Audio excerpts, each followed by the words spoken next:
देवाता ऐसा करी उपकार, ऐसा करी उपकार, देवा आता ऐसा करी उपकार, देवा आता ऐसा करी उपकार, देहाचा विसर्ग पाणी देहाचा विसर पाणी मत, देहाचा विसर पाणी मत, जीव सुख पावी माझा, जीव सुख पावे माझा, तरी सहा जीव सुख पावी माझा, जीव सुख पावे माझा,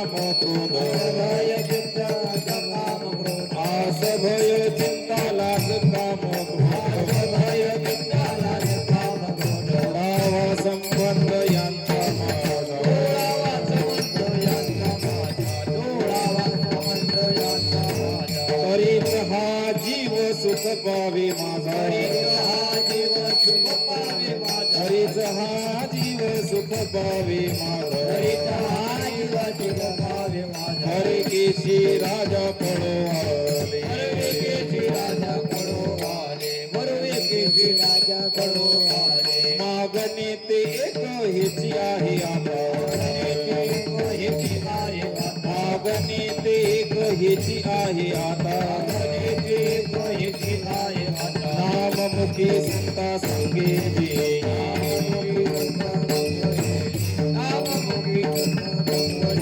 तरीच हा जीव सुख पावे माझा जीव सुख पावे माझा तरीच हा जीव सुख पावे माझा हा जीव सुख पावे माझा हरे केशी राजा करो आले मरवेकेची राजा कडो आले मरवेकेची राजा कडो आले तुका म्हणे नको वर पंगा देवा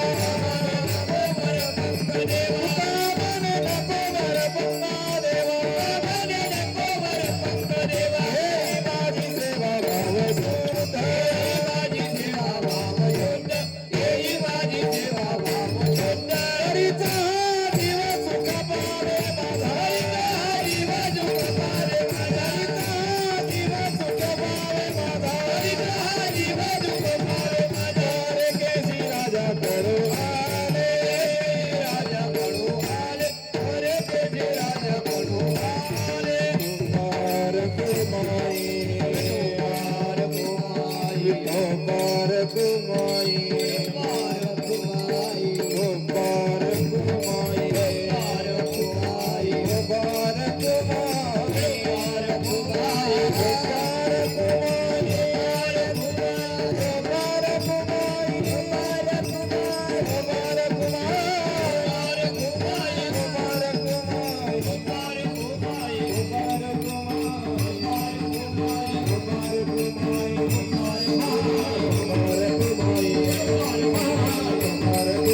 कुमार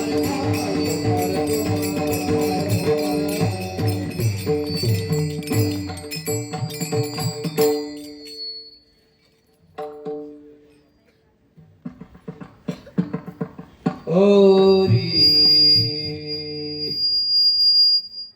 देव आता ऐसा करे उपकार देव आता ऐसा करे उपकार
पाणी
देवा आता ऐसा करी उपकार, देहाचा विसर पाळीव जो, तरीच हा जीव सुख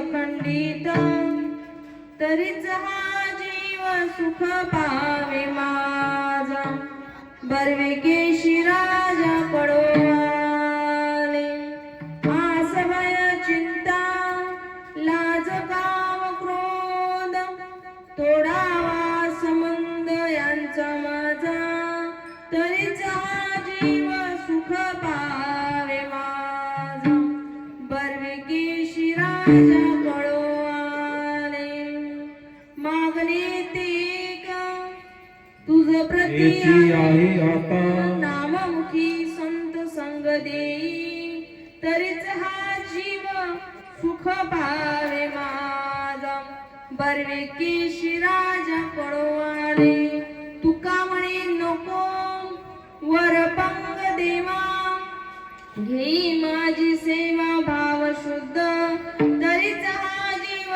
सुख पावे माझा बर्वे केशी राजा पडोवाले विठ्ठल विठ्ठल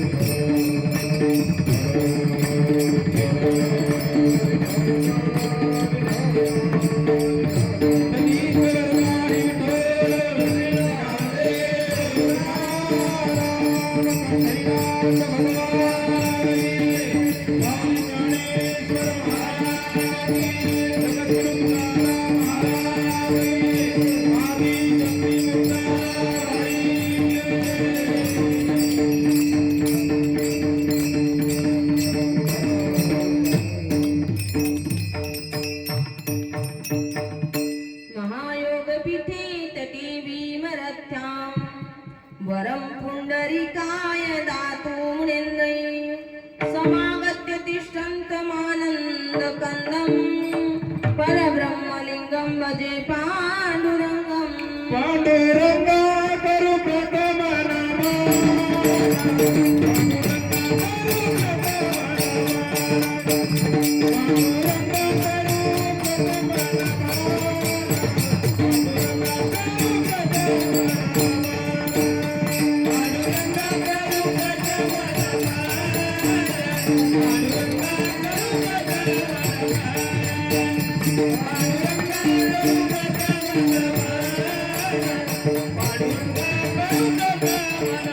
दुसरे चरण संतांचिया दुसरे चरण संतांचिया दुसरे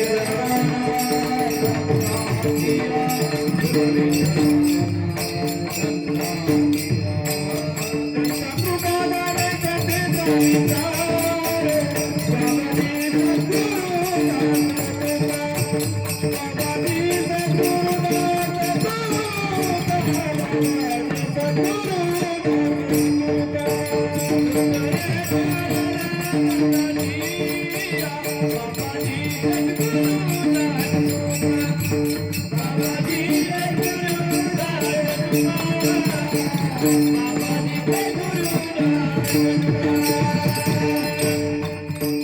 दुसरे पांडुरंगा करू प्रथम नमन दुसरे चरण संताचिया मुक्ताबाई नमो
सकल संत शिरोमणी आनंदी वल्लभ कैवल्य दाणी एक नमस्कार तयाचे चरणी करिता त्रिभुवनी नविले संत मस्तके पायावरी या वारकरी संतांच्या मनोजवं मार्ततुल्य वेगं जितेंद्रियं बुद्धिमतां वरिष्ठं वातात्मजं वानरयूतमोक्यं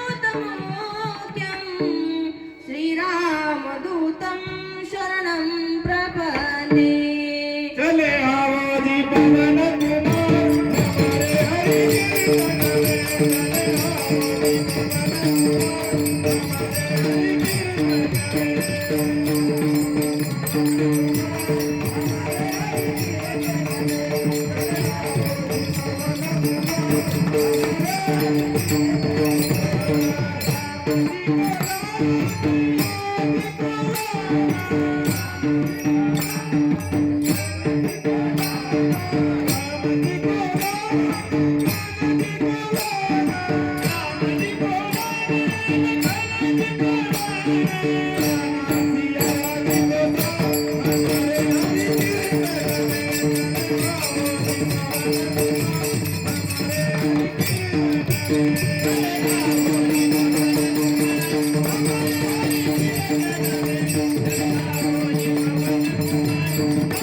हरि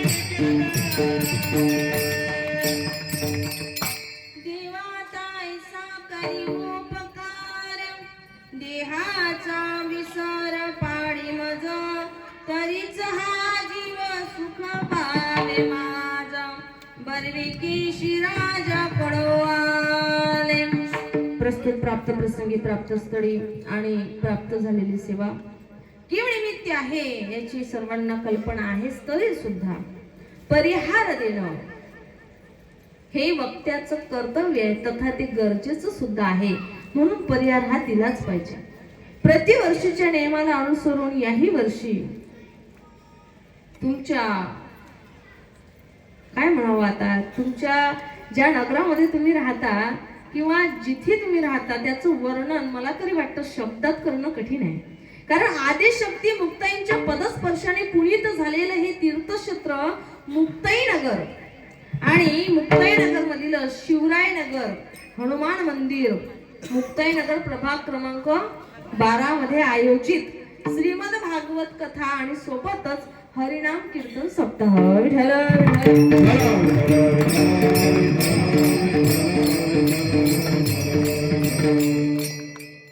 आणि आज त्याच सोहळ्याचा त्याच उत्सवाचा किंवा त्याच ज्ञान यज्ञाचा 7वा दिवस आहे आणि 7व्या दिवसाच्या सेवेकरिता जो अभंग निवडलेला आहे जगद्गुरु तुकोबरा यांचं सुंदर असं त्यांच्या गाथ्यातील 6 चरणाचा अभंग आहे। सर्वात महत्वाचा विषय हा आहे की हा अभंग नेमका का निवडला त्याचं कारण मला तरी वाटतं की इथे सांगण्याची गरज नाही, कारण मुळातच हे तीर्थक्षेत्र आहे, इथे बसणारे एकूण विद्वान आहेतच, प्रश्नच नाही। कारण एक आपला वारकरी संप्रदायाचा अलिखित नियम आहे की 7वा दिवस म्हटलं म्हणजे जागराचं कीर्तन असतं आणि जागराचं कीर्तन म्हटलं म्हणजे त्याकरिता एक विशिष्ट अभंग प्रणाली आहे ज्याला सर्वसाधारण सर्वजण आपण मागणीचे अभंग असं म्हणतो, परंतु ते जे काही जागराचे अभंग आहेत मागणीचे अभंग आहे त्या प्रकरणातील एक अभंग निवडून त्यावरती बोलण्याचं एक धाडस मी या ठिकाणी करते। वास्तविक पाहता तुम्ही सर्वजण श्रेष्ठ आहात, माझ्यापेक्षा ज्ञानी आहात, महान आहात, पण तरी सुद्धा जसे जसे माझे गुरुवर्य माझ्याकडून बोलून घेतील जसं जसं आदिशक्ती मुक्ताई माझ्याकडून या ठिकाणी वधवून घेतील त्याप्रमाणे बोलण्याचा प्रयत्न करू। विठ्ठल विठ्ठल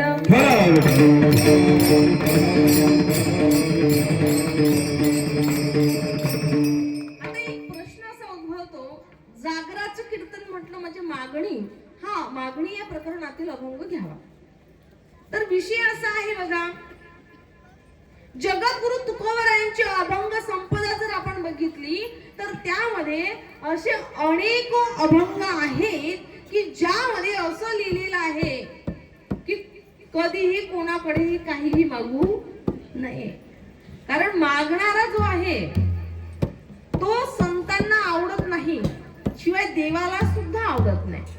असे अनेक जगद्गुरु तुकोबरायांच्या गाथ्यात तुम्हाला अभंग सापडतील की कोणाला काहीच मागू नका. शिवाय आपले निष्काम भक्ती सूत्र हे सांगते की देवापुढे सुद्धा तुम्ही कसल्याही प्रकारची मागणी करू नका. तुमची जी भक्ती आहे ती अति निष्काम असली पाहिजे. मग आता प्रश्न असा उद्भवतो, निष्काम भक्ती आहे, काही मागायचं नाही, असे अनेक पुरावे गाथ्यातून किंवा संतांच्या प्रमाणातून आपल्याला आढळतील. मग प्रश्न उद्भवतो की मग तुकोबरायांनी या ठिकाणी हा जो अभंग या ठिकाणी तुम्ही घेताय सेवेकरिता, त्यामध्ये सुद्धा आमच्या अल्पबुद्धीनं आम्हाला असं वाटतं की मागणीच आहे. मग हे कसं? जर मागणं देवाकडे अनुचित आहे, मागू नये हे जर आहे, तर मग या अभंगाद्वारे सुद्धा तर मागणीच केली आहे ना. मग ते कसं काय? त्याचं कारण आहे बघा. समजा उदाहरणार्थ तुमच्याकडे जर कोणी महान महात्मे आले, महाराज आले, आणि त्या महाराजांची तुम्ही त्या ठिकाणी आदर सत्कार करून त्यांना आसनावरती बसवलं आणि त्यांचे टिक्का वगैरे लावून हार पुष्पहार घालून पूजा केली. मग त्यावेळेस काय होतं, तुमच्या फॅमिलीतील जेवढे काही मंडळी आहेत एक एक येऊन त्या ठिकाणी पाया पडतं. मग जे तुमच्या फॅमिलीतील लहान लहान मुलं असतात त्यांना सुद्धा तुम्ही हात धरून आणता आणि सांगता की बाळा महाराजांच्या पाया पड. काय सांगता? बाळा महाराजांच्या पाया पड. मग तो मुलगा असतो हट्टी, तो म्हणतो मी पाया पडणार नाही, तो हट्ट करतो की मी पाया पडणार नाही. तुम्ही 2-2, 3-3 वेळा त्याला सांगता की अरे बेटा महाराज जी आहेत तुला आशीर्वाद देतील, जे काही तुम्हाला तुमच्या पद्धतीनं पटवून सांगता येईल त्या पद्धतीने सांगून तुम्ही त्याला नमस्कार करायला लावता, पण तरीही तो करत नाही. म्हणून तुम्ही त्या ठिकाणी त्याच्या समोर त्या महाराजांना नमस्कार करून दाखवता की असा नमस्कार करायचा असतो. मग आता माझा प्रश्न असा आहे, तुम्हाला नमस्कार करता येत नाही का? करता येतो, तुम्हाला नमस्कार करता येतो, तरी सुद्धा त्या मुलाला कळावं की नमस्कार कसा करावा लागतो हे शिकवण्याकरता त्याच्या समोर तुम्हाला पाया पडावं लागतं. तेव्हा त्याला कळतं की या पद्धतीने नमस्कार करायचा असतो. त्याचप्रमाणे जगद्गुरु तुकोबरायांना शिवाय इतर संतांना चांगल्या प्रकारे माहिती होतं की आपण यांना कितीही निष्काम भक्तीचे सूत्र शिकवले की बाबांनो काहीही मागू नका, तुमची भक्ती ही निष्काम असली पाहिजे, तरी सुद्धा हे मागितल्याशिवाय राहणार नाही.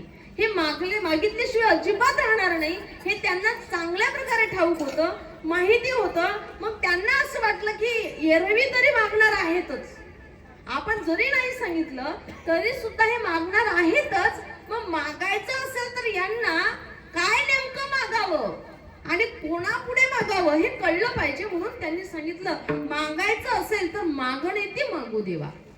मागायचं का? तर ते देवापुढे मागा. मग काय मागा?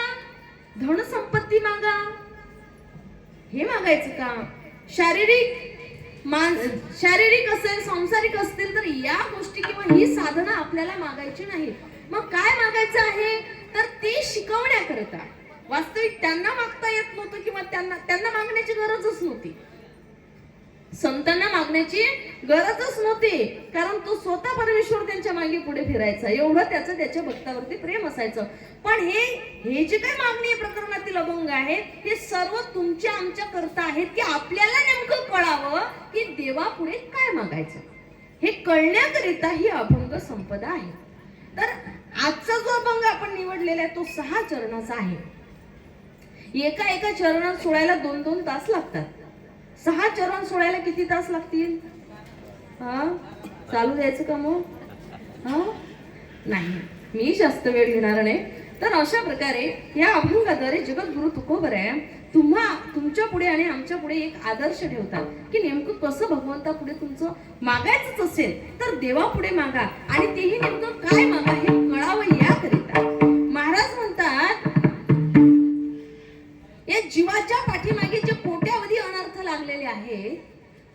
कशामुळे लागले तर ते अनादी कालापासून घेतलेलं हे जे देह तादात्म्य आहे, या देह तादात्म्यामुळे या जीवाला पदोपदी आणि क्षणोक्षणी दुःख भोगावं लागतं.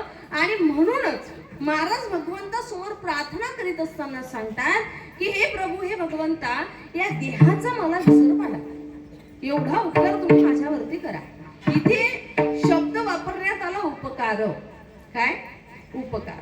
आता यात सुद्धा शास्त्राने काही प्रकार सांगितले.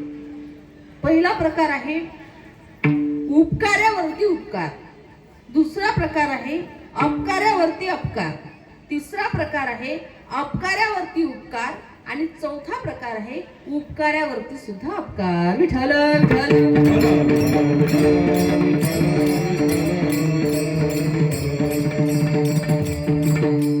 उपकारावरती उपकार. पांडवांनी राजसूय नावाचा एक यज्ञ केला आणि त्या यज्ञातील श्री शुकदेवांकडून एक शीत खाण्यात आलं. बघा काय संतांची भूमिका असते.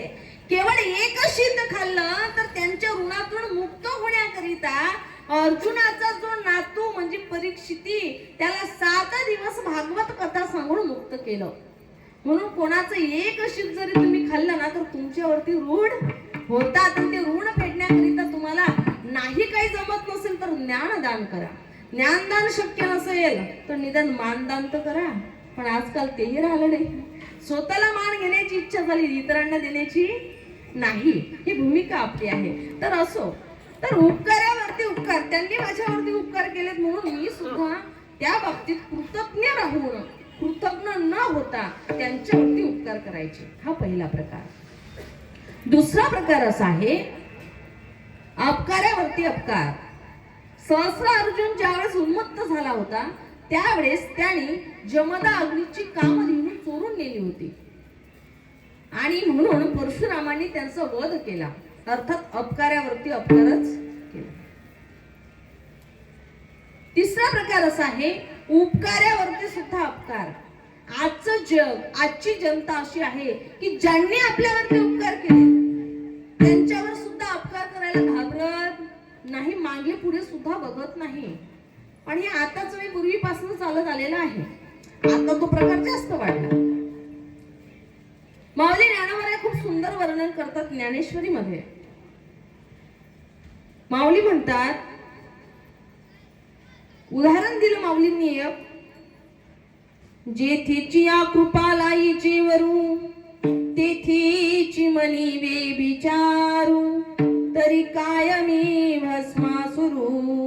अर्जुन म्हणे, अर्जुन म्हणते देवा अहो मी काय भस्मासूर आहोत. म्हणजे भस्मासुराचं उदाहरण या ठिकाणी दिलं. भस्मासूर काय तर भस्मासुराला भगवान शिवजींनी वरदान दिलं होतं. कुठलं वरदान दिलं होतं की तू ज्याच्यावरती हात ठेवशील ते भस्म होईल. पण हे महाशय शिवजींच्या डोक्यावरती हात ठेवायला निघाले. म्हणजे ज्यांनी आपल्यावरती उपकार केले त्यांच्यावरतीच अपकार करायला निघणारी हे जे भस्मासूर आहेत, त्या भस्मासूर आताही काही कमी नाही. तसे अनेक भस्मासूर आहेत ज्यांनी ज्यांनी वरदान दिलं असेल त्यांनाच भस्म करण्याच्या प्रयत्नामध्ये असतात. म्हणून हे उपकारावरती सुद्धा अपकार करणारी जात. चौथा प्रकार आहे अपकारावरती सुद्धा उपकार. ज्यांनी आमच्यावरती अपकार केले असतील त्यांच्यावरती सुद्धा आम्ही उपकारच करू, त्यांचं सुद्धा भलंच व्हावं हीच इच्छा करू. मला तरी वाटतं तुम्हाला सांगण्याची गरज नाही. ज्या ज्ञानोबारायांना, ज्या आदिशक्ती मुक्ताईला समाजाने त्रास दिला त्यांच्यावर सुद्धा या महान संतांनी उपकारच केले. त्यांचं कल्याण व्हावं याकरताच हे झटले. एवढंच काय, त्याचं कारण असं होतं संतांनी हेच केलं आणि स्वतः देवाचं सुद्धा तेच ध्येय होतं. भगवंतांनी ज्यांनी त्यांच्यावरती अपकार केलेत त्यांच्यावरती उपकार करून सोडलेत. ज्यांचं कृत्य सुरुवातीला चांगलं नव्हतं परंतु अंतकाळी भगवंताचं नाम घेतलं तर त्यांचा सुद्धा उद्धार करून टाकला आमच्या भगवंताने.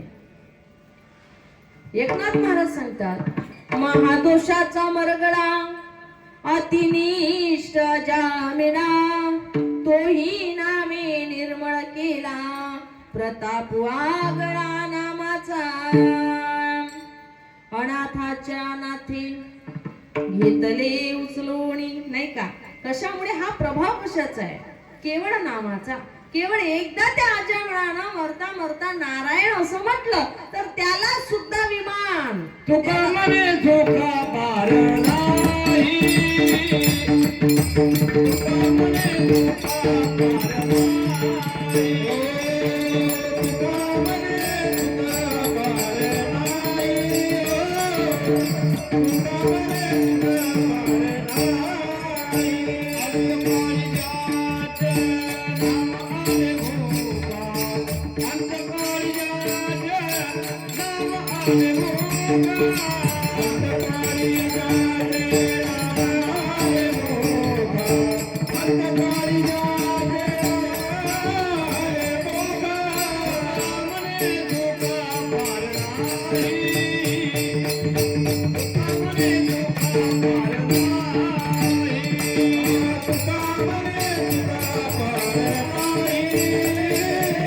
तुका म्हणे धोका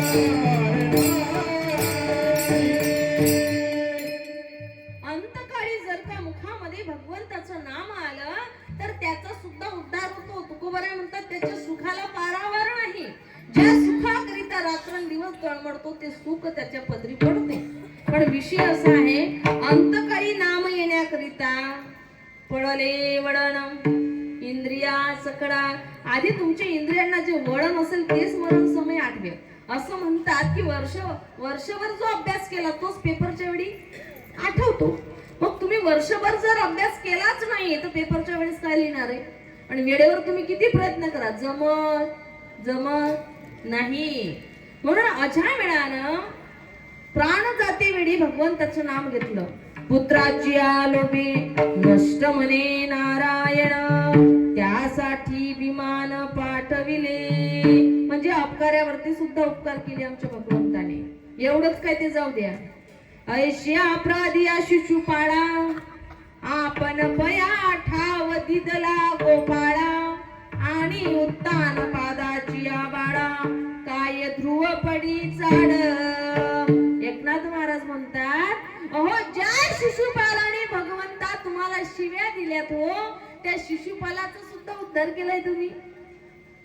शिव्या देऊन अपकारच केला होता, परंतु उद्धार करून उपकार करणारे आमचे भगवंत आहे.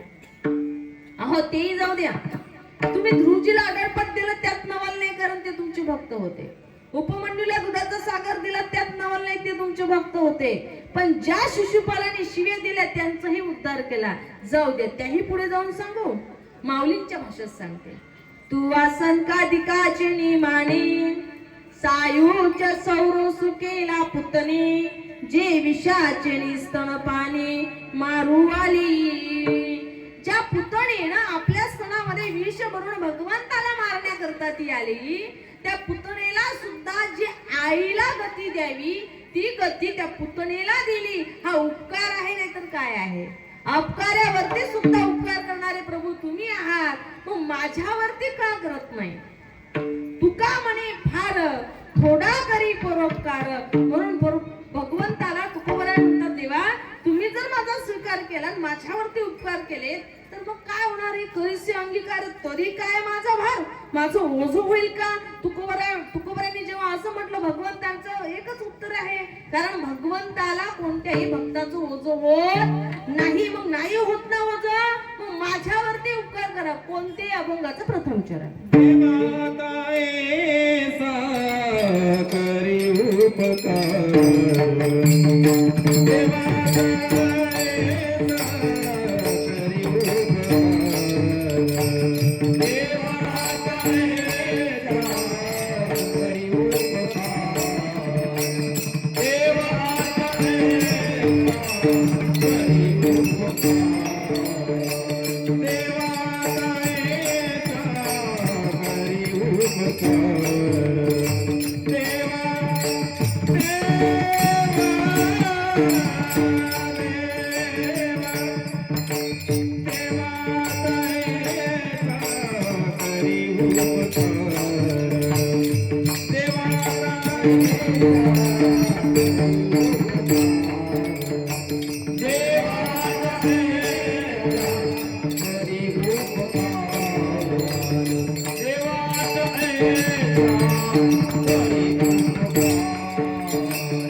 देवा तायसा करी उपकार देहाचा विसर पाडी मज देवाचा नाही बरं देहाचा विसर पाडी मज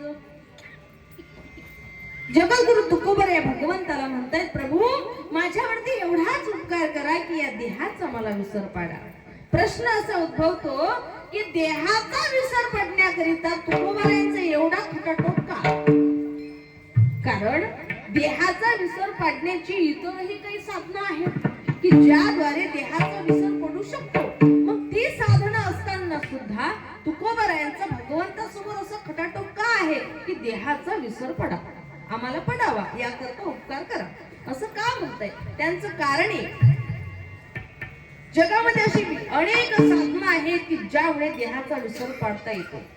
एखाद्या मूलतज्ञ डॉक्टरकडे जर तुम्ही गेलात त्यांनी जर एक इंजेक्शन दिलं तर तुमच्या देहाचे तुकडे जरी केले तरी तुम्हाला माहित पडणार नाही. अर्थात तेव्हा इंजेक्शन दिल्यानंतर सुद्धा देहाचा विसर पडतो. क्लोरोफॉर्म नावाची गोळी आहे ते जर घेतलं ते औषध जर घेतलं तरी सुद्धा देहाचा विसर पडतो. जाऊ द्या हे तुम्हाला कळणार नाही तुम्हाला कळेल असं सांगते. थोडीशी घेतली की सुद्धा देहाचा विसर समजलं तुम्हाला लवकर असं मी नाही म्हणणार माऊलींचं म्हणणं आहे. माऊली ओवी देतात एक सुंदर प्रत्यक्ष पाहे पाविरा जो सावध घे मदिरा तो घेऊन ठाके माझिरा तिचे क्षणी. माऊली म्हणतात हो मदिरा प्राशन केल्यानंतर थोडा वेळ का होईना पण देहाचा विसर पडतो पण थोडा वेळ. पण एकदा नशा संपली एकदा ती उतरली की पुन्हा जसं मग मी कुठं आहे प्रश्न उद्भवतो नाही का. आता मी कुठं आहे म्हणजे सांगायचं मला एवढंच आहे की तुम्ही म्हणाल ताई मग ही साधनं तर आहे देहाचा विसर पडण्याची. अपू खाल्ल्यानंतर देहाचा विसर पडतो नशा केल्यानंतर देहाचा विसर पडतो. मग ही सगळी साधनं सोडून त्या पांडुरंगाजवळ जाऊन असं तुकोबरायला म्हणण्याची काहीच गरज नव्हती की देहाचा विसर पडा असं आपल्याला वाटेल कदाचित. परंतु तुकोबरायांनी असं का म्हटलं कारण तुकोबरायांना माहित होतं की हे जे काही साधनं आहेत हे तात्काळ आहेत थोड्या वेळासाठी आहेत आणि पुन्हा ती व्यसनामध्ये बुडतात आणि त्याच्यामुळे कल्याण होत नाही. बरेचसे लोक असं म्हणतात तुम्हाला काय करते ताई थोडीशी घेतली की टेन्शन कमी होते. काय म्हणतात टेन्शन कमी होते. तुम्हाला परिचय नसेल आम्ही ज्या गावामध्ये राहतो त्या गावामध्ये एक महान संत होऊन गेले श्री संत वियोगी महाराज. ते अशा व्यसन करणाऱ्यांना पिणाऱ्यांना त्या लोकांना मार्गदर्शन करतात की अरे बाबा थोडा वेळ थांब मला तुझ्याशी थोडं बोलायचं आहे. काय बोलायचं आहे की तू हे सोड. काय म्हणतात ए थांब जरा दारूवाल्या ए थांब जरा दारूवाल्या दारू सोड गड्या रे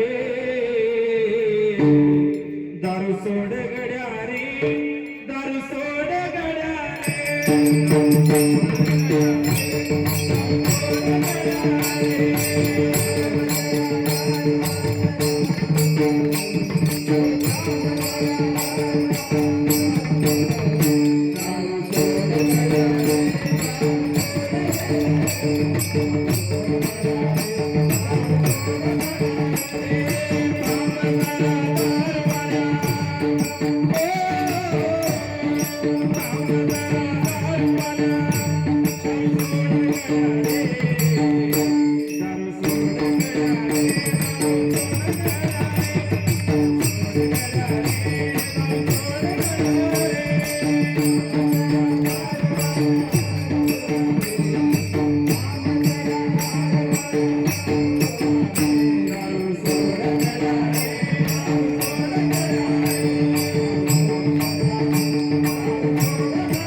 उमाळी येथील श्री संत वियोगी महाराज,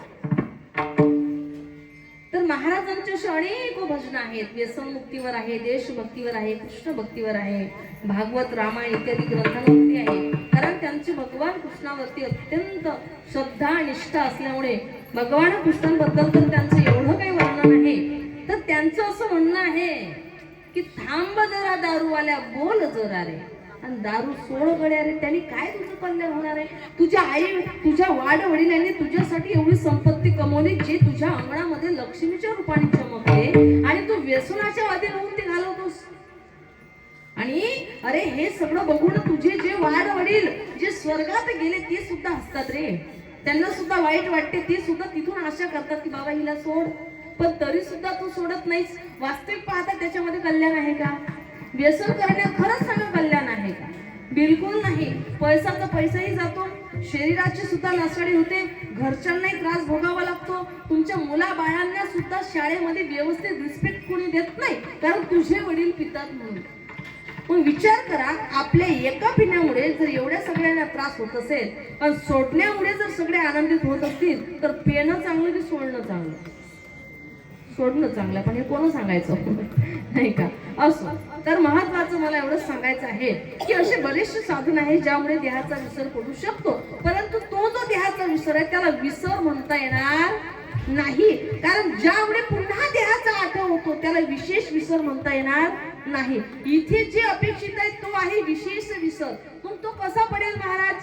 सगळ्यात महत्वाचं असं आहे बघा, भ्रांतीला वश करून अनादी कालापासून जे घेतलेलं देह तादात्म्य आहे, आणि त्यामुळे हा जो जीव आहे हा स्वरूपाला विसरला, हा ब्रह्मरूपतेला विसरला, आणि विसरल्यामुळे त्याच्या ठिकाणी एक देहाभिमान जागृत झाला.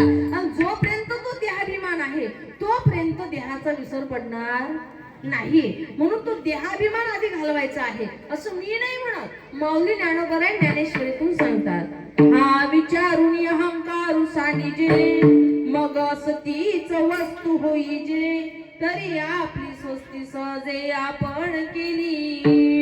जर कल्याण करायचं असेल, स्वतःच कल्याण करून घ्यायचं असेल, तर आधी हा जो देहाभिमान आहे हा घालवावा लागेल. चित्त देऊनी नातील या देहाभिमाना, ज्या देहाभिमानाकडे तुमचं चित्त आकर्षित झालं, आधी तो देहाभिमान घालवायचा आहे.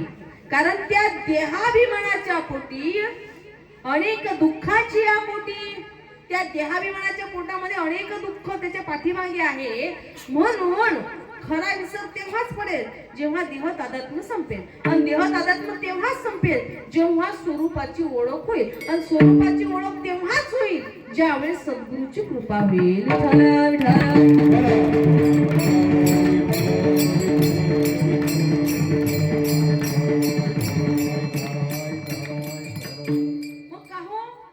जर हा देहाभिमान घालवायचा आहे तर याच्याकरिता आम्ही इतर साधनं केली तर काही हरकत आहे का? उदाहरणार्थ योग, तप, साधन ह्याचे काही वर्णन केलेलं आहे, ते जर आम्ही केले तर त्याच्यामुळे देहाभिमान जाईल का? तर संत म्हणतात नाही, त्यामुळे उलट साधन अभिमान वाढेल, पण देहाभिमान जाणार नाही. मग देहाभिमान जर घालवायचा असेल तर त्याकरिता तुम्हाला तिघांची कृपा लागते, देव, संत आणि गुरु. आणि त्यांची जर कृपा झाली तर या जीवाला ब्रह्मापेक्षाही किंमत मिळते, आणि त्यांची जर कृपा नसली तर मग तृणाच्या काडी एवढीही किंमत मिळत नाही. असं मी नाही म्हणत, अमृता अनुभवामध्ये माऊलींना म्हटलेलं आहे. माऊलींचं असं म्हणणं आहे की जर का त्यांची कृपा झाली, कोणाची? गुरूंची, संतांची आणि देवाची, तरच हा ब्रह्ममुक्तीला प्राप्त होतो, अन्यथा नाही. म्हणून मला सांगायचं एवढंच आहे की जर आपण स्वरूपाला ओळखण्याची इच्छा असेल, स्वरूपाला ओळखलं पाहिजे असं वाटत असेल, कारण श्री संत नामदेव महाराज सुद्धा म्हणतात स्वरूपी तल्लीन होऊन आहे. मग हे जर झालं तरच देहाभिमान जातो, अन्यथा नाही. मग देहाभिमान एकदा गेला म्हणजे हे देहाचा विसर सहज पडतो. म्हणून जगद्गुरु तुकोबरायांची भगवंत समोर प्रार्थना आहे. वास्तविक पाहता जगामध्ये जे उपकारी पदार्थ निर्माण केले, ज्या गोष्टी सांगितल्या, चंद्र सुद्धा उपकार करतो, सूर्य सुद्धा उपकार करतो, वृक्ष सुद्धा उपकार करतो, संत सुद्धा उपकार करणारे आहेत. जगद्गुरु तुकोबरा स्वतः उपकारी आहेत, पण तरी सुद्धा भगवंतासमोर प्रार्थना आहे की तुम्ही माझ्यावरती उपकार करा. देवा आता ऐसा करी उपकार, देहाचा विसर पाळी मज, या देहाचा विसर मला पाडा. प्रश्न असा उद्भवतो जगद्गुरु तुकोबरा तुमचा असा हट्ट का की देहाचा विसर पाडा?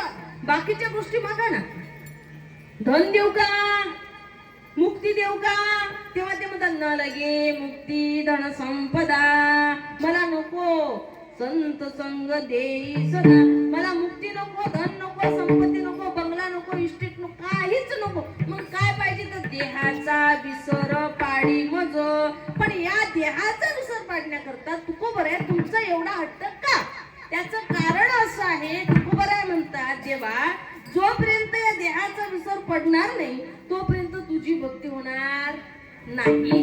खरं सांगू का, मूळ कारण सांगू का, या देहाचा जर विसर पडला तरच माझ्या जीवाला सुखाची प्राप्ती होईल. अभंगाचं द्वितीय चरण.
जगद्गुरु तुकोबरा म्हणतात प्रभू तरीच हा जीव सुख पावे माझा, बर्वे केशी राजा कळवाले तरच माझ्या जीवाला सुखाची प्राप्ती होईल.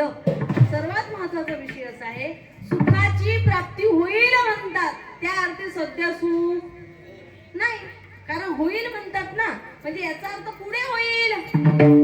तरीच हा जीव सुख पावे माझा. मग पुढे सुखाची प्राप्ती होईल याचा अर्थ असा होतो की सध्या सुखी नाही, पुढे माझ्या जीवाला सुख मिळेल याचा अर्थ आता माझा जीव दुखी आहे. मग माझा तुम्हाला प्रश्न आहे, जीव हा सुखरूप आहे का दुःखरूप आहे? तुम्ही सांगितल्याशिवाय पुढचं बोलणारच नाही. सुखरूप का दुःखरूप? तुमचा अनुभव काय म्हणतो? हा, दुःखरूप आहे.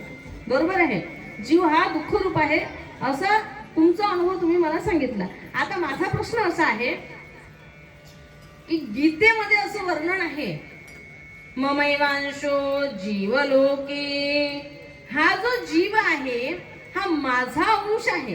अर्थात तो जीव त्या भगवंताचा अर्थात त्या ब्रह्माचा अंश आहे. आणि अंशी जे ब्रह्म आहे ते कसं आहे? कसं आहे? सुखरूप आहे. अनेक प्रमाण तुम्हाला सापडतील. सर्व सुखाचे आगर म्हणे नरहरी सोनार, सर्व सुखाचे आगर जनी म्हणे विटेवर, सर्व सुखाचे आगर हा काय बाप रखुमा देवीवर, किंवा सुखरूप ऐसे तुझे कोण सांगा. माझा पांडुरंगा सारिके, माझा पांडुरंगा सारिके, माझा पांडुरंगा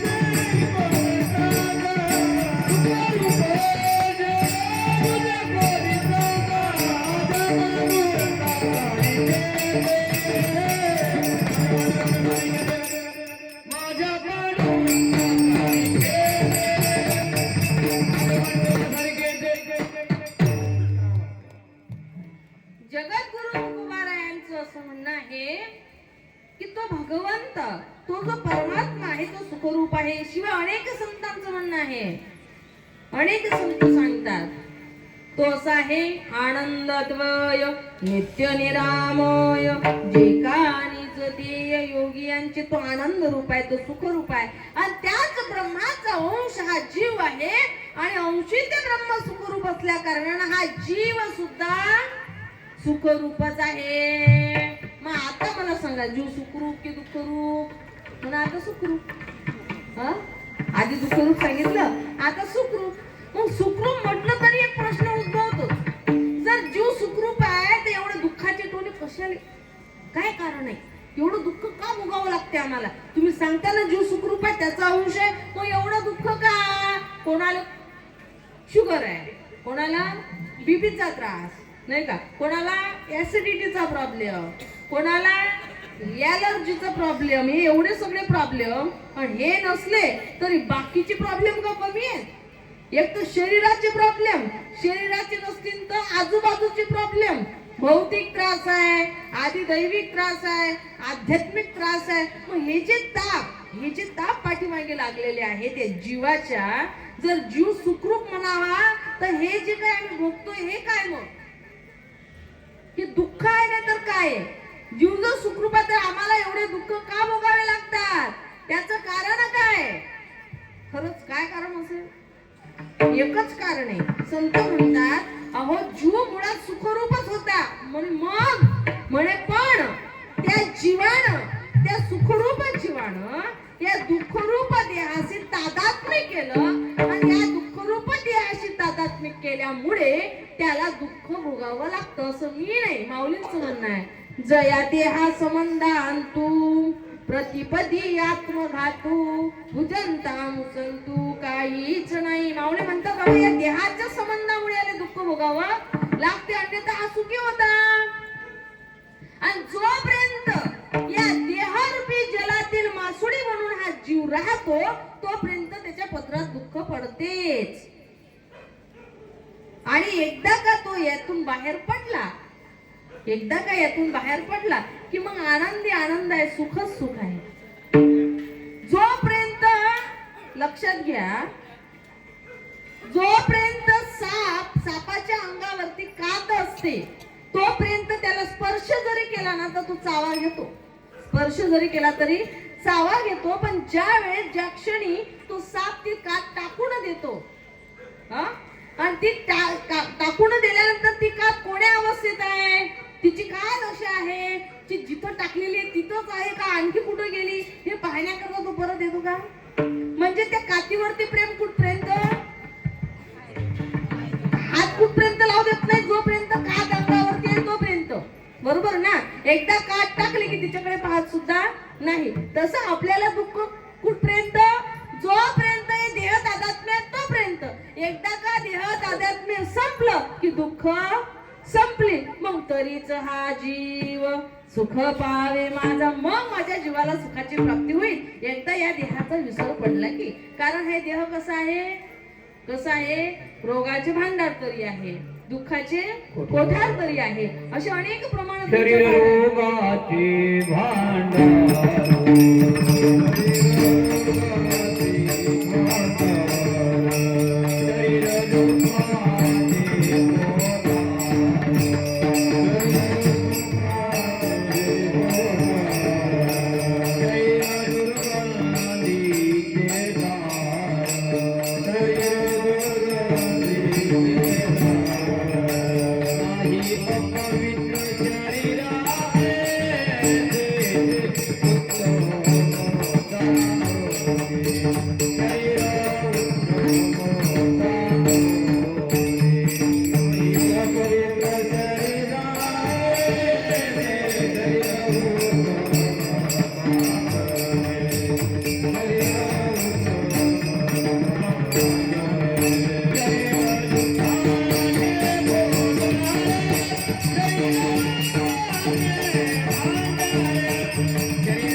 नाही अपवित्र शरीरायसे, या शरीरा इतकी अपवित्र वस्तू दुसरी कुठलीही नाही. मग आता प्रश्न असा उद्भवतो, हा देह कसा आहे, अपवित्र आहे. सेदनानं निदनानं अशा अनेक कारणामुळे याला अपवित्रता प्राप्त झालेली आहे. स्थानात, बीजात, उपस्तंभात शास्त्र सांगते ही 5 कारण आहेत ज्यामुळे या देहाला पवित्रता निर्माण झाली. शिवाय या देहाच्या ठिकाणी पंचक्लेश आहे, अविद्या, अस्मिता, राग, द्वेष, अभिनिवेश. अनित्य म्हणजे आणि आम्ल पदार्थाच्या ठिकाणी नित्य सुखरूपत्व मानणे याला अविद्या म्हणतात. आत्मा आणि बुद्धी वेगळे असताना सुद्धा त्याला एकच समजणे अस्मिता आहे. आणि अनुकूल ज्ञानापासून उत्पन्न होणारी जी प्रीती त्याला राग म्हणतात, प्रतिकूल ज्ञानापासून उत्पन्न होणारा क्रोध त्याला द्वेष म्हणतात आणि मरणाच्या भयाला अभिनिवेश म्हणतात.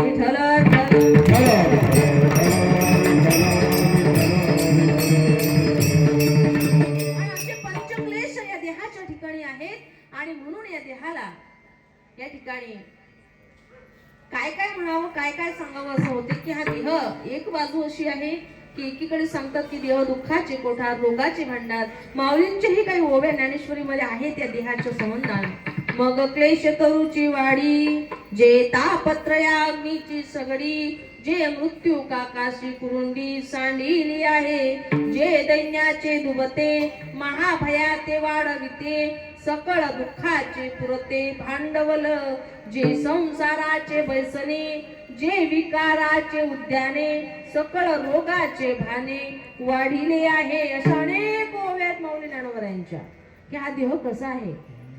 तर हे संसाराची बैठक आहे, अनेक रोगांचं भरलेलं एक ताट आहे. हा देह एकीकडे असा आहे आणि दुसरीकडे असे सांगतात शरीर उत्तम का हो, आम्ही काय समजायचं नेमकं, हे खरं का ते खरं, चांगलं आहे म्हणून त्याचा स्वीकार करू की वाईट आहे म्हणून त्याग करू, काय करायचं काय नेमकं. तर त्याचं उत्तरही संतांनी दिलं.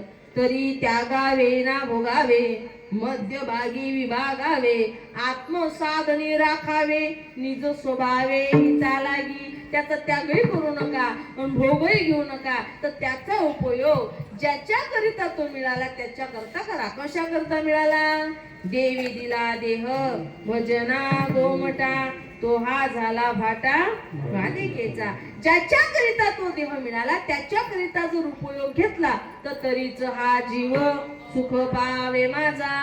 परंतु ते भजन करत असताना, ते भक्ती करत असताना, देहभक्ती करता मिळाला, भजना करता मिळाला, पण ते भजन आणि भक्ती करत असताना अनेक प्रतिबंध येतात, अनेक प्रतिबंध येतात.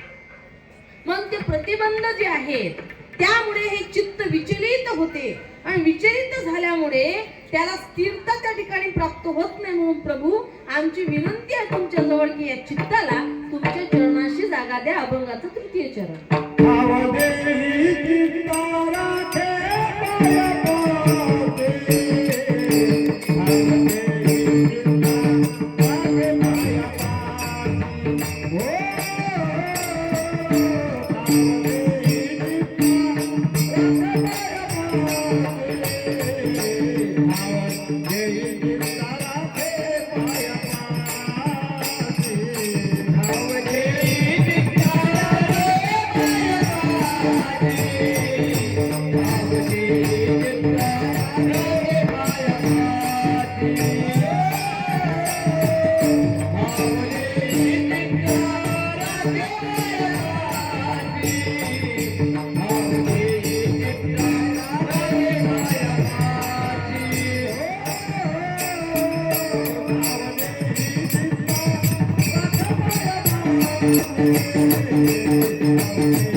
जगद्गुरु तुकोबरे म्हणतात, प्रभू विक्षेप येऊ नये, प्रतिबंध निर्माण होणे, चित्ताची स्थिरता बिघडू नये याकरिता ठाव दे चित्ता राखे पायापाशी, सकळ वृत्तीसी अखंडित. या चित्ताला तुमच्या पायापाशी जागा द्या. आणि तेही विशेष म्हणजे केवळ जागा द्या आणि नंतर काही दिवस जागा द्या नंतर काढून घ्या असं नाही. काय बोलले? ठाव द्या, म्हणजे पुन्हा तिथून सुटका नको.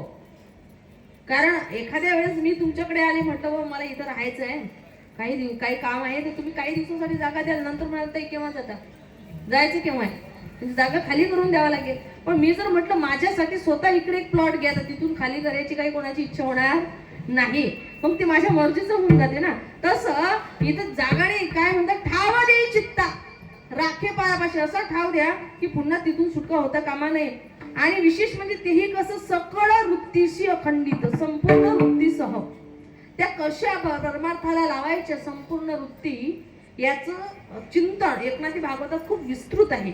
तेवढं सांगायला मला वेळ नाही, पण तरीही महाराज म्हणतात 11 इंद्रिय वृत्ती कैशा लावाव्या भगवत भक्ती ऐकराया तुझ प्रती संशय पस्थिती सांगेन मने करावे हरीचे ध्यान श्रवणे करावे कीर्ती श्रवण जीवेने करावे नाम स्मरण हरी कीर्तन हरणीशी. या मुखाने त्या भगवंताचं नाम घ्यायचं, या कानाने त्याच्या लीलांचं श्रवण करायचं, या चरणाने चरणी देवालय गमन या चरणाने तीर्थयात्रा करायची, भगवंताच्या मंदिरामध्ये जायचं आणि या हाताने त्या भगवंताची पूजा करायची. करी करावे हरिपूजन आणि विशेष एवढ्यावरती थांबायचं नाही. नित्य निर्माल्य विरवी श्री चरण तीर्थे अभ्यंतरी असं जर केलं तर खूप सुंदर आहे. तुम्ही वाचत चला एकनाथी भागवत माऊलींचे, तुम्हाला सांगायची गरजच नाही म्हणा. तुमचे अखंड पारायण चालत असतील अशी आशा आहे माझी, कारण तुम्ही आई साहेबांच्या दरबारात राहता. आता कीर्तन झाल्यावर एकाला 10 ओव्या म्हणून दाखवायचे आहेत, बरोबर आहे माऊलींच्या. कारण आदिशक्ती मुक्ताईंच्या दरबारामध्ये आपण राहतो, निदान ज्ञानेश्वरीच्या 11 ओव्या तरी पाठ पाहिजे की नाही, हो की नाही? तूच म्हणून दाखवा म्हणा, तुम्हीच म्हणा, नाही असं नाही. तर असो, तर अशा प्रकारे सांगायचं मला एवढंच आहे की जगद्गुरु तुकोबारायांना प्रभू या चित्ताला तुमच्या पायापाशी ठाव द्या, जागा द्या. हे चित्त जे आहे हे आकाश तत्वापासून बनलेलं आहे, म्हणून त्याला चिदाकाश असं म्हणतात. हे जे चित्त आहे ते कशामुळे विचलित होते त्याचे कारण आहे, त्याची अवस्था सांगितली. शिप्त अवस्था, विक्षिप्त अवस्था, एकाग्र अवस्था, मूढ अवस्था आणि निरुद्ध अवस्था. तर या एका अवस्थेमध्ये विक्षिप्त म्हणजे चित्त जे आहे एका अवस्थेमध्ये ती भगवंताशी तल्लीन होण्याचा प्रयत्न करत असते. तर लगेच दुसरी अवस्था आहे की त्याच्यामध्ये असं होते की हे करू की ते करू. कधी कधी संसार गोड वाटते, तर कधी कधी असं वाटते भागवतात जाऊन बसा. भागवतात गेलं की असं वाटते घरी झोप चांगली झाली असती, नाही का? म्हणजे विक्षिप्त अवस्था होऊन जाते, कळत नाही नेमकं काय करावं. आणि मूढ अवस्थेमध्ये तर हे चित्त अनिष्ट करण्यासच त्या ठिकाणी प्रारंभ करते. एकाग्र अवस्थेमध्ये चित्ताची भगवंताच्या म्हणजे भगवंताकडे जाण्याचं एक केंद्रकाकडे जाण्याचा एक प्रयत्न असतो. आणि निरुद्ध अवस्था ही समाधीपर्यंत नेऊन पोहोचवते. या अवस्थेमध्ये निर्विकल्प समाधी लागते असं शास्त्र सांगते. जास्त डीप मध्ये मी जात नाही, कारण तुम्ही झोपल्याशिवाय राहणार नाही. म्हणून असे अनेक काही गोष्टी संतांनी शास्त्राने सांगितलं की तुम्हाला हे चित्ताची स्थिरता प्राप्त करायची आहे, तर हे वृत्ती अत्यंत चंचल आहे. म्हणून त्या वृत्तीचा त्या ठिकाणी निरोध झाला पाहिजे. मग जगासह वृत्तीचा बाध होण्याकरिता ज्ञानाची गरज आहे. देहासह वृत्ती शून्य होण्याकरिता योगाची अर्थात समाधीची गरज आहे. आणि सशरीरी असून वृत्ती शून्य होण्याकरिता लक्षात घ्या केवळ आणि केवळ भक्तीचीच गरज आहे.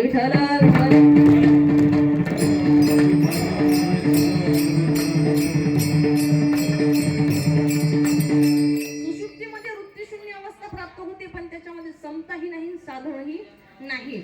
ज्याचं चित्त लक्षात घ्या वृत्ती शून्य अवस्था जर झाली पाहिजे असं वाटत असेल तर हे चित्त चित्रूप झालं पाहिजे.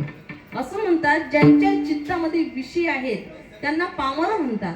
ज्यांच्या चित्तामध्ये विषय आहे त्यांना पामर म्हणतात. ज्यांच्या चित्तात नारायण आहे त्यांना भक्त म्हणतात. आणि ज्यांचं चित्त चित्रूप आहे त्यांना मुक्त म्हणतात.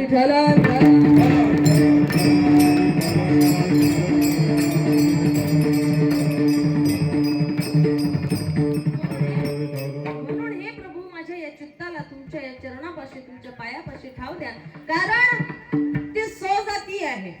चित्त हे केवळ भगवंताच्या चरणाशी स्थिर होऊ शकते, इतर ठिकाणी ते स्थिर होऊ शकत नाही, कारण ती विजाती आहे.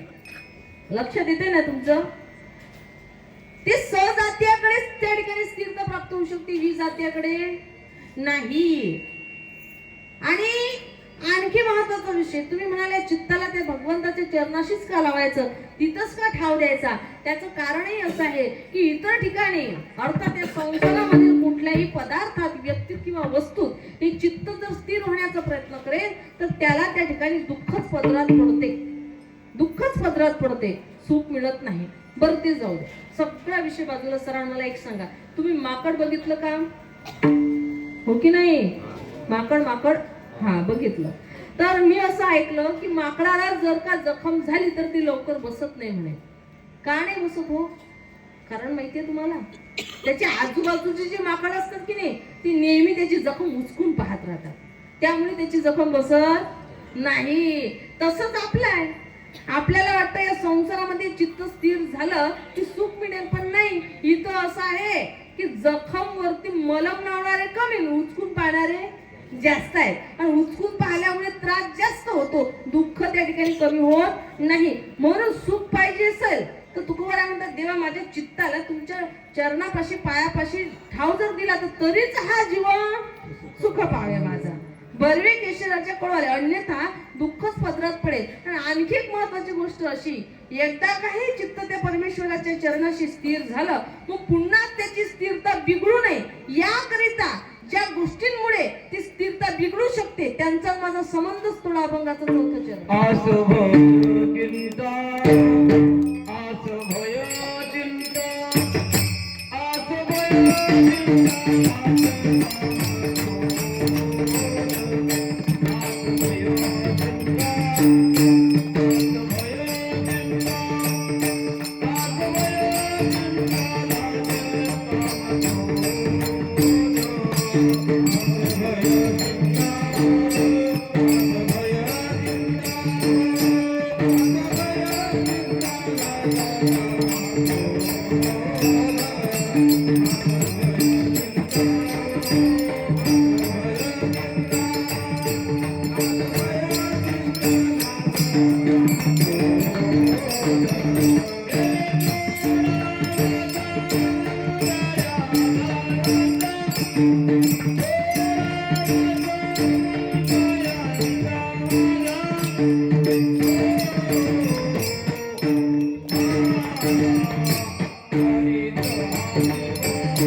आसवय चिंता लाज काम क्रोध तोडावा संबंध यांचा माझा.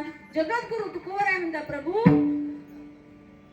माझ्या चित्ताची स्थिरता बिघडवणारी काही गोष्टी आहेत त्यांचा माझा संबंध तोडा. त्यापैकी पहिला आहे आस. आस म्हणजे आशा. आशा कशी आहे? आशा ही परमं दुःखम. आशा ही दुःखाची जननी आहे, दुःखाला जन्म देणारी आहे.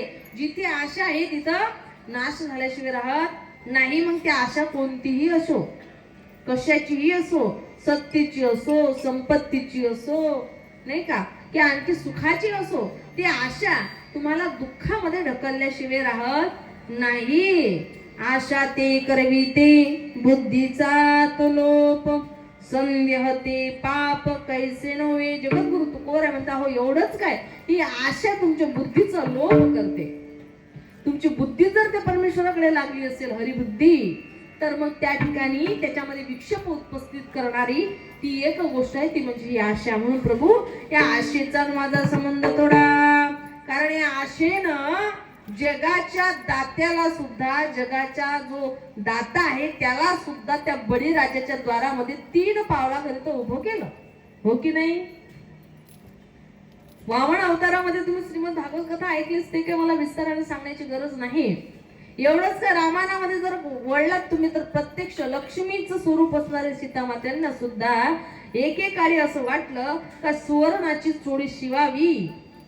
हा, आणि मग ते सुवर्णाचं मृग दिसलं म्हणून सांगितलं की त्याच्या कातड्याची मला चोळी त्या ठिकाणी शिवायची आहे. आणि त्याचा परिणाम काय झाला हे सगळ्यांना चांगल्या प्रकारे ज्ञात आहे. म्हणून आशा ही मुळातच घातक आहे, म्हणून आशा नसावी. आस भय चिंता, त्याच्यानंतर आहे भय. भय कशाचंही असो, परमार्थामध्ये भय जर असलं ना तर परमार्थ चांगल्या प्रकारे होऊ शकत नाही. भयाचे अनेक प्रकार सांगितले. रूप जराया भयम, ज्याचं अतिशय सुंदर रूप आहे त्याला सुद्धा या ठिकाणी म्हातारपणाची भीती असते की बाबा म्हातारपण जर आलं तर माझी ही सुंदरता जी आहे ती त्या ठिकाणी नष्ट होईल. जो धनवान आहे त्याला सुद्धा भय आहे चोराचं. अहो एवढंच काय, जन्मलेल्या प्रत्येक मनुष्याला भय आहे मरणाचं, प्रत्येकाला भय आहे. जर एखाद्याने सांगितलं की तुम्ही मरता तर ते वाईट वाटते आपल्याला. वास्तविक खरंच मरणारच आहोत आपण आज न उद्या, पण आपल्या मनाला अगदी लागून जातं. त्याचं कारण असं आहे का आपण प्रत्येक जण या ठिकाणी मरणाच्या भयाला या ठिकाणी बळी पडतोय. मरणाचं भय प्रत्येकाला आहे. कोणाला आपली संपत्ती जाऊ नये याचं भय आहे, कोणाला आपली सत्ता जाऊ नये याचं भय आहे, तर कोणाला मान कमी होऊ नये याचं भय आहे. म्हणून ज्याचं भय आहे ते होऊ नये याकरता आपले सदैव प्रयत्न चालले आणि त्या प्रयत्नातच आयुष्य जाते. म्हणून प्रभू त्या भयाचा माझा संबंध तोडा, नकोच रे मुळात. जर ती तुमच्या भक्तीत विक्षेप आणत असेल तर ते काहीही असो ते मला नको.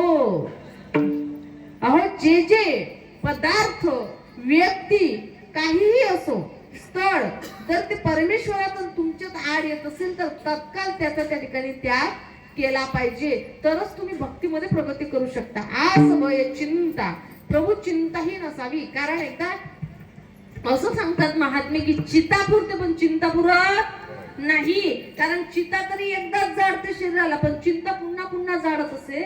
म्हणून चिंता नसावी. एकदा चिंतन असलं तर चालेल पण चिंता नसावी. चिंतन तुमच्या प्रगती करते पण चिंता मात्र त्या ठिकाणी घातक आहे. आणि हरिभक्ताला तर चिंता ही मुळीच शोभत नाही. कारण त्याची सर्व चिंता करणारा कोण आहे? कोण आहे? सकळ जीवाचा करीतो सांभाळ. सर्व जीवाचा सांभाळ करणारा तो परमात्मा आहे, तो भगवंत आहे. मग तुझं मोकलेलं असे नाही, मग तुझी चिंता तो करणार नाही का? तर संत म्हणतात माझी सर्व चिंता आहे विठोबाशी. म्हणून हरिभक्ताला चिंता ही शोभत नाही. म्हणून प्रभू ही चिंता ही आमच्यामध्ये विक्षेप आणू शकते. म्हणून तिचा माझा संबंध थोडा.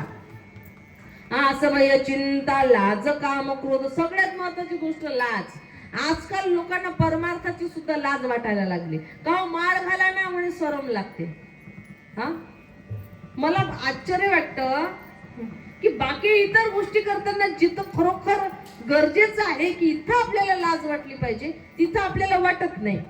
आणि जिथं गरज नाही तिथं मात्र आपण तिला समोर आणतो. हा शब्द माझा नाही, तुकोबारायांचा आहे की प्रभू या लाजेचा माझा संबंध तोडा. कारण ही परमार्थात आळ आणणारी आहे. का कीर्तनाला जा ना तर म्हणे मग शरम लागते, का टाळ घ्या ना तर शरम लागते, का अभंग म्हणा ना तर नाही ते बरोबर वाटत नाही. शरम म्हणजे ही आडवी येते ना, म्हणून हिचा माझा संबंध तोडा. आसवय चिंता लाज काम क्रोध. नंतर सांगितलं काम आणि क्रोध. काम क्रोध आणि लोभ हे 3 गुण असे आहेत की माऊली म्हणतात एखाद्याला जर वाटत असेल आपलं कल्याण व्हावं तर त्या कल्याणाला प्रतिबंध आणणारे 3 गुण आहेत. कोणते कोणते? काम क्रोध आणि लोभ. हे 3 जेव्हा जागती तव निकायाची प्राप्ती. हे माझे कारण ऐकती देवही म्हणे. स्वतः भगवंत ज्ञानेश्वरीमध्ये म्हणतात की हे 3 गुण ज्या ठिकाणी जागृत आहेत त्या ठिकाणी कल्याण होईल असं मी माझ्या कानानं तर काय ऐकू शकत नाही. जिथं काम क्रोध आणि लोभ आहे. काम क्रोध लोभ या तिहीचेही थंब थांबे ते तर अशुभ पिकले जाण. हे 3 जिथं आहे तिथं अशुभ झाल्याशिवाय राहत नाही. मग काम म्हणजे नेमकं काय? जास्त विस्तार न करता एकाच पंचदशीच्या एका श्लोकात सांगते. अहंकार चिदात्माना वेगी कृत्य विवेकतः इदम्मे स्यादिदम्मे स्यादितिची काम शब्दितः. अहंकार आणि हा चिदात्मा या उभयतामधील भेद न करणे याला अविवेक म्हणतात. आणि अविवेकामुळेच या मनुष्याला पूर्व संस्कारानं हे मला पाहिजे ते मला पाहिजे अशी जी अनैतिक इच्छा या ठिकाणी निर्माण होते. जी हे मला हवं अशी जी इच्छा निर्माण होते ते इच्छेला शास्त्राने काम असं म्हटलेलं आहे. तर तो काम सुद्धा ती इच्छा सुद्धा या ठिकाणी परमार्थामध्ये बाधक आहे. म्हणून प्रभू तिचा माझा संबंध तोडा. त्याच्यानंतर क्रोध. क्रोधातच माझाही संबंध तोडा. कारण त्याचं कारण असं आहे कामाच्या तावडीतून बरेच जिंकले पण क्रोधात मात्र अटकले. कामाच्या तावडीतून तर जिंकले पण क्रोधात मात्र अटकले. बरेच असे तपस्वी आहेत की त्यांनी कामावरती विजय मिळवला, एकदा कामाला जिंकलं परंतु क्रोध मात्र त्यांचा गेला नाही. पहा तुम्ही जे तपस्वी होऊन गेले ते थोडं काही झालं की दिलं शाप, थोडं काही दिलं की झालं, म्हणजे त्या ठिकाणी शापच द्यायचे. म्हणजे अर्थात क्रोध तिथं होताच, पण हा क्रोधही माझ्या परमार्थात विघ्न आणू शकतो. तोच क्रोध होता ज्या क्रोधामुळे संकारिकांना वैकुंठामध्ये प्रवेश मिळाला नाही. तुम्ही भागवत कथा ऐकली ना, भागवतामध्ये प्रसंग येतो की ज्यावेळेस संकारिक वैकुंठामध्ये भगवंताचं दर्शन घेण्याकरता गेले होते, त्यावेळी जय आणि विजय यांनी ज्यावेळेस त्या ठिकाणी अडवलं, जाऊ दिलं नाही, त्यावेळेस संकारिकांना राग आला होता आणि सांगितलं होतं की तुम्ही राक्षस योनीमध्ये जाल. ती कथा तुम्ही ऐकली. हा सगळा प्रकार कशामुळे झाला? क्रोधामुळे झाला. म्हणून भगवंतांनी त्यांना आत प्रवेश दिला नाही, ते स्वतःच बाहेर येऊन दर्शन दिलं. म्हणून परमार्थामध्ये हे बाधक आहे. म्हणून आसवय चिंता लाज काम क्रोध काय करायचं यांचं? तोडावा संबंध यांचा माझा. आता इथे असा प्रश्न निर्माण होतो, आतापर्यंत तुकोबरायांनी ज्या ज्या चरणातून जे जे मागितलं ते सगळं कसं मागितलं? उदाहरणार्थ सगळं सोडायचंच मागितलं. उदाहरणार्थ पहिल्या चरणात सांगितलं देहाचा विसर पाड, अर्थात देहाचा आणि यांचा संबंध तुटला, बरोबर. नंतर सांगितलं की चित्ताला तुमच्या चरणाशी जागा द्या, अर्थात ते चित्त देवाच्या चरणाशी गेलं म्हणजे यांचा त्यांचा संबंध तुटला. नंतर सांगितलं की आज भय चिंता लाज काम करू यांचा माझा संबंध तोडा. मग सगळं तोडायचंच मागितलं, जे तुमच्यापासून दूर जे व्हायचं आहे, म्हणजे तुम्हाला जे जे दूर करायचं ते ते तुम्ही मागितलं, पण जवळ ठेवण्याकरता काय पाहिजे? अभंगाचं 5वं चरण. मागणी ते तुझ आई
मागणी ते कहेची आहे आता नाममुखी संत संग देई. मागणी ते एक हेची आहे आता.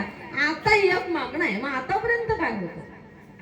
आतापर्यंत त्याच गोष्टी सांगितल्या महाराजांनी ज्यांच्यामुळे भक्तीमध्ये विक्षेप येतो त्यांना माझ्यापासून दूर करा. आता केलं ना त्यांना दूर. आता मला जे पाहिजे ते द्या. काय पाहिजे? तर नाममुखी संत संग दे. हे प्रभू, तुझं जे गोड नाम आहे ते माझ्या मुखामध्ये अखंड राहू दे आणि माझी भक्ती ही निरंतर वृद्धिगंत होण्याकरिता मला संतांच्या संघाची गरज आहे, अर्थात सतसंगाची गरज आहे. कारण बिनु सतसंग विवेक न होई. विवेकाची जागृती होत नाही. आणि जोपर्यंत विवेक जागृत होत नाही, होई विवेक मोह भागा तब रघुनाथ चरण अनुरागा. जोपर्यंत विवेक जागृती होत नाही तोपर्यंत मोह जात नाही. जोपर्यंत मोह जात नाही तोपर्यंत त्या परमेश्वराचं प्रेम त्या ठिकाणी प्राप्त होत नाही. म्हणून त्याकरता गरज आहे नाममुखी संत संग देही. तुझं गोड नाम माझ्या मुखात राहू दे आणि संतांची संगती मला घडू दे. आणि असं काही नाही, संतांची संगती घडण्याकरता प्रभू हाच जन्म नाही, मला जन्मोजन्मी त्या संतांचा संग हवाय.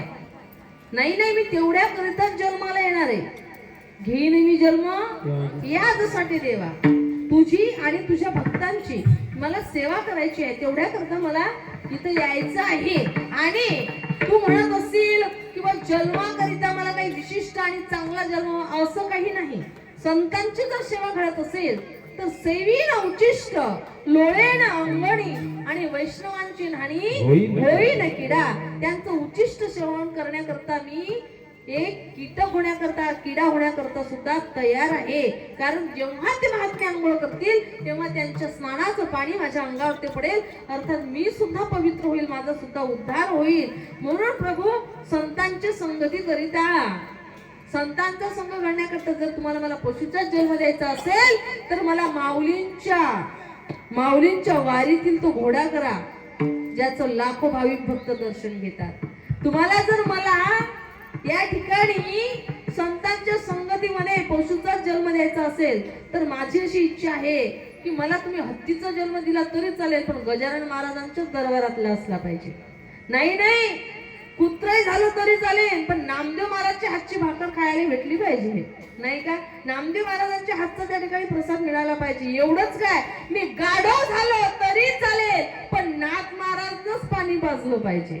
आणि असा संतांचा संग जर मला मिळत असेल ना तर मी पशुच्या योनीमध्ये जाण्यास सुद्धा तयार आहे. परंतु मला संतांच्या संगतीची गरज आहे. कारण संतांच्या संगतीमध्ये ओरिजिनल परमार्थ घडतो, ओरिजिनल. मग तुम्ही म्हणसाल आपला जो चालला तो काय ओरिजिनल नाही, प्रदर्शनीय चाललाय. जगाला दाखविण्याकरता की आम्ही काय करतो, आम्ही कसे आहोत, किती माळा आमच्या गळ्यामध्ये आहे, किती टिक्की आणि कुठं लावतो आम्ही. नाही, परमार्थ हा प्रदर्शनीय नसावा, हा दर्शनीय असावा. म्हणून जगद्गुरु तुकोबऱ्या भगवंत समोर प्रार्थना करताना सांगतात, देवा माझ्याकडून भक्ती करून घे, पण भक्तीचं सोंग नको करून घेऊ. मी नेहमी सांगत असते एकदा माणसानं परमार्थ नाही केला ना तरी चालेल, पण परमार्थाचं सोंग मात्र आणू नका. कारण तसं जर केलं ना तर नरकात गेल्याशिवाय राहणार नाही. कारण वरून दाखवायचं काही ना आत असते काही असं देवाला चालत नाही. म्हणून तुकोबऱ्या देवासमोर प्रार्थना करतात, देवा माझ्याकडून भक्ती करून घे, तुझी सेवा करून घे, पण ती वरवरची नको, भाव शुद्ध अंतकरणानं करून घे. अभंगाचं शेवट तुका म्हणे नको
वास्तविक पाहता तुम्हा सर्वांसमोर बोलावं एवढा मोठा माझा अधिकार निश्चितच नाहीये, तरी सुद्धा भगवंताने या ठिकाणी माझ्याकडून जेही काही वधवून घेतलेलं आहे ते खरं म्हणजे जर बघितलं तर करते ते आहेत, निमित्त मात्र मी आहे.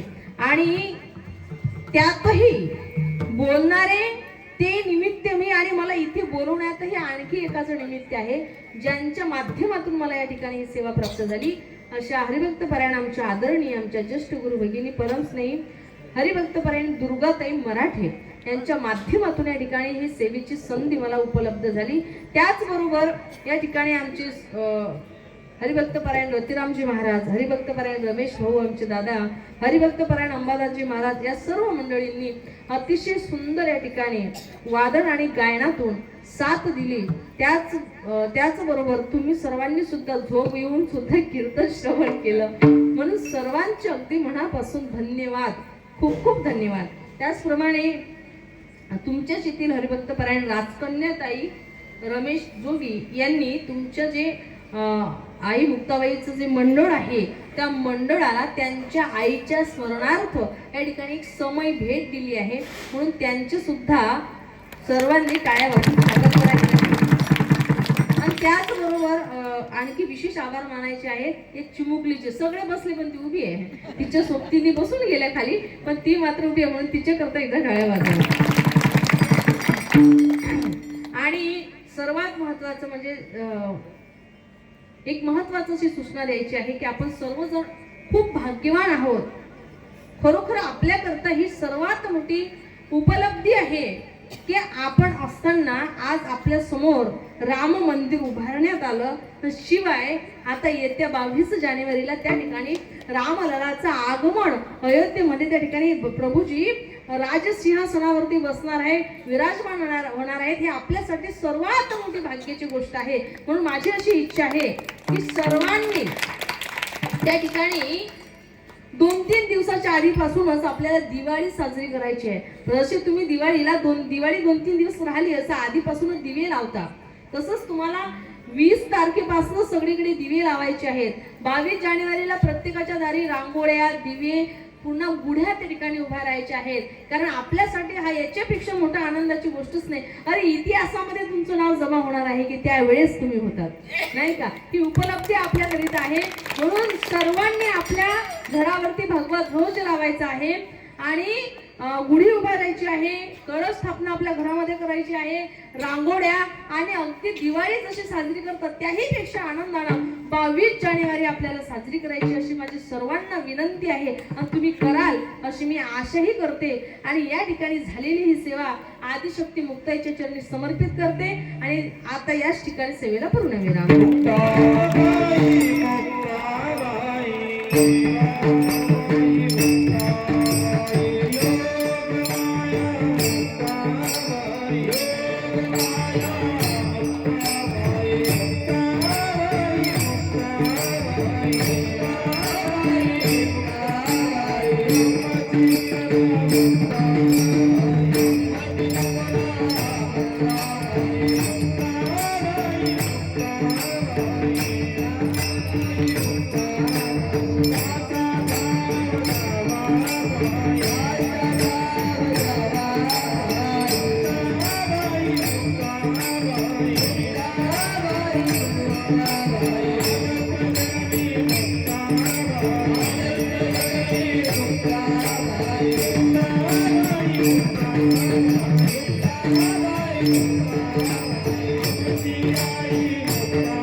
ऐका, या आयोजक मंडळीचं असं म्हणणं आहे, आमचे किशोर महाराज यांनी ज्या लोकांना सरस्वतीला आमंत्रण दिलं आहे, खाली कदाचित जर चुकलं असेल तर या शिवरायनगर प्रभाग म्हणजे 12 मधली जेवढी मंडळी राहतात त्यांना सर्वांना चुलीचं निवतं आहे असं समजून बघा की आपल्याकडे कोणी सांगितलं नाही की आलं नाही म्हणून.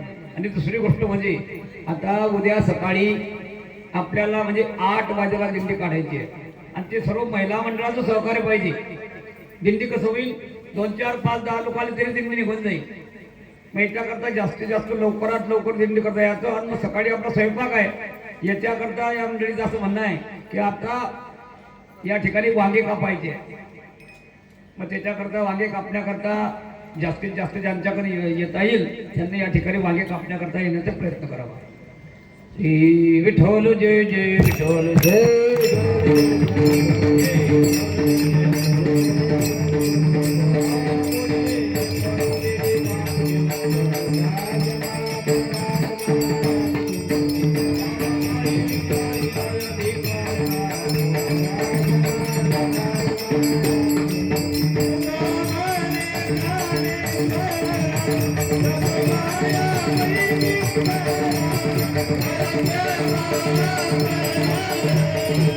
Thank you.